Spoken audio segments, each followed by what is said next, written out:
अस्सलाम वालेकुम। क्या हाल चाल है आपके? उम्मीद है आप A1 कंडीशन में होंगे। अगर आपने इस चैनल को सब्सक्राइब नहीं किया तो इसको सब्सक्राइब कर लें और नोटिफिकेशन बेल को भी ऑन कर लें और वीडियो को लाइक और शेयर भी करें। Exercise 1.4 question number 1, which of the following product of matrices is conformable for multiplication. ये जो मैट्रिसेस के प्रोडक्ट दिए गए हैं इनमें से बताना है कि कौन कौन से मैट्रिसेस कंफर्मेबल फॉर मल्टीप्लिकेशन है, मौजू है मल्टीप्लिकेशन, कंपैटिबल है।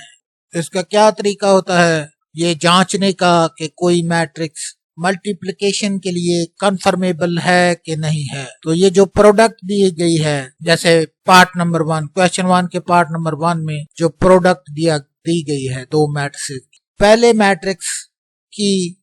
मैट्रिक्स के कॉलम्स दूसरे मैट्रिक्स के रोज के बराबर होने। इन प्रोडक्ट में जो दो मैट्रिसेस की प्रोडक्ट दी गई है, पहला जो मैट्रिक्स है उसके कॉलम्स दूसरे मैट्रिक्स की रोज के बराबर होने चाहिए। अगर ऐसा होगा तो ये मैट्रिक्स कंफर्मेबल फॉर मल्टीप्लिकेशन होंगे, अदरवाइज ये मल्टीप्लिकेशन के लिए कंपैटिबल नहीं होंगे। यहाँ पर एक और शॉर्ट तरीका भी है मैट्रिक्स की कंफर्मेबल जानने का कि कोई मैट्रिक्स कंफर्मेबल फॉर मल्टीप्लिकेशन है कि नहीं है।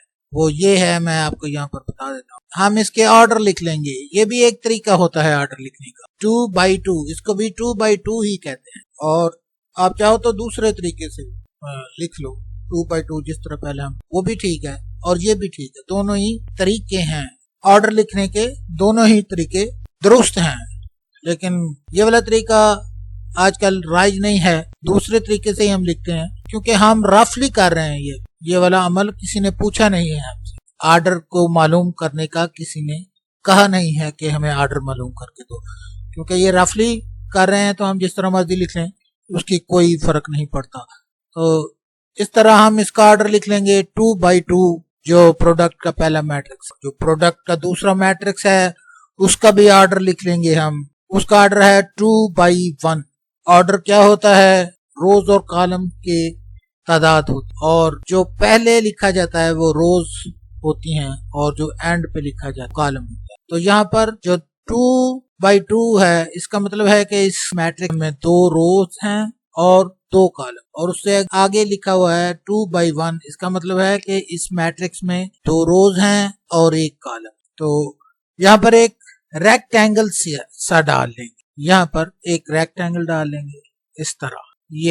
ये वाला नंबर ऑफ कॉलम है पहले मैट्रिक्स का, और इस तरफ नंबर ऑफ रोज हैं दूसरे मैट्रिक्स। अगर इस जो ये हमने रेक्टेंगल ड्रा की है इसके अंदर जो एंट्रियां आ गई हैं वो अगर बराबर हो तो मैट्रिक्स मल्टीप्लिकेशन के लिए कंफर्मेबल होगा। तो बाकी सवाल भी हम इसी तरीके से ही कर लेंगे, ये ही मुझे आसान तरीका लगा है, तो आप करते जाओ ये वाले सवाल।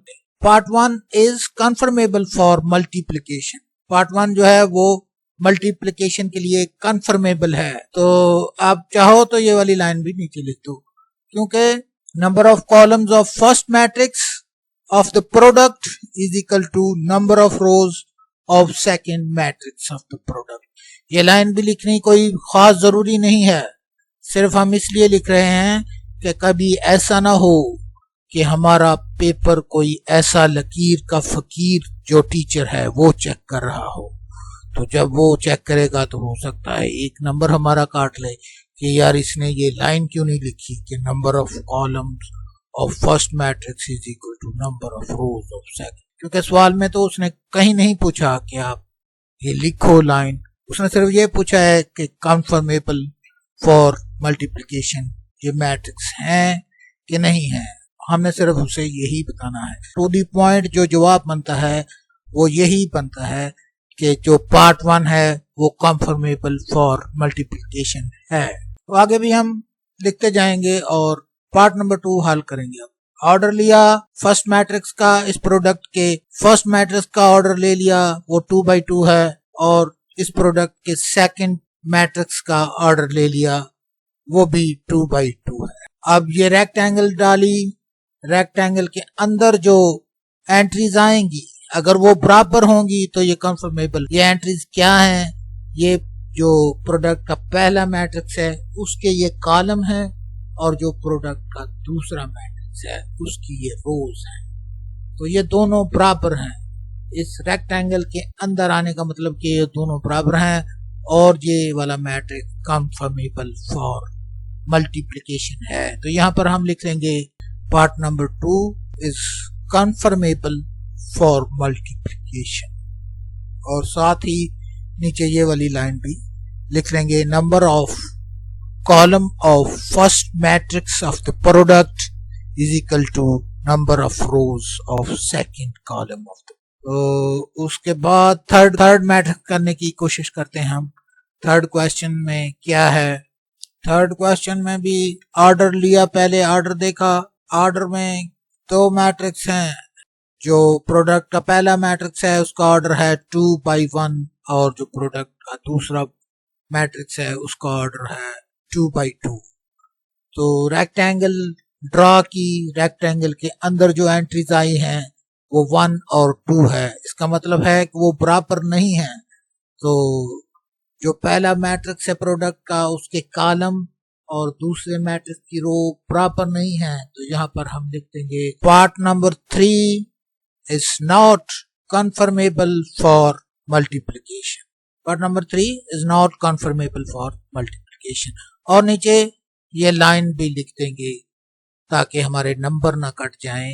Number of columns of first matrix of the product not equal to number of rows of second matrix of the product. उसके बाद हमने चौथा सवाल करना है। चौथे का भी ऑर्डर फाइंड कर लिया। दोनों मैट्रिक्स जो प्रोडक्ट में दिए गए हैं इन प्रोडक्ट के दोनों मैट्रिक्स के ऑर्डर फाइंड कर लिए हमने। प्रोडक्ट का पहला मैट्रिक्स का ऑर्डर 3/2 है, तो इसमें 3 रोज और 2 कॉलम है। और प्रोडक्ट नंबर 2 के मैट्रिक्स का ऑर्डर 2/3 है, इसमें 2 रोज और 3 कॉलम है। अब यहाँ पर रेक्टेंगल ड्रा करेंगे। रेक्टेंगल के अंदर कौन कौन सी एंट्रीज आ रही है? 2 और 2 दोनों बराबर हैं। तो ये मैट्रिक्स, ये प्रोडक्ट कंफर्मेबल फॉर मल्टीप्लिकेशन है। यहाँ पर लिख देंगे हम confirmable for multiplication. Part 4 is conformable for multiplication क्योंकि numbers of column of first matrix of the product is equal to numbers of rows of second column of the product. अब fifth part हम करेंगे और उसके order मालूम कर लेंगे। पहले प्रोडक्ट के पहले मैट्रिक्स का ऑर्डर 2/3 है और प्रोडक्ट के दूसरे मैट्रिक्स का ऑर्डर 3/2 है। तो यहाँ पर लिख लिया और एक रेक्टेंगल पकड़कर ड्रा कर ली। रेक्टेंगल के अंदर क्या एंट्रीज आई हैं? 3 और 3 आई है, बराबर एंट्री आई है। तो यहाँ पर लिख देंगे हम part number 5 is conformable for multiplication because number of columns of first matrix is equal to number of rows of product of second matrix. तो ये वाला क्वेश्चन हमारा हल हो चुका है।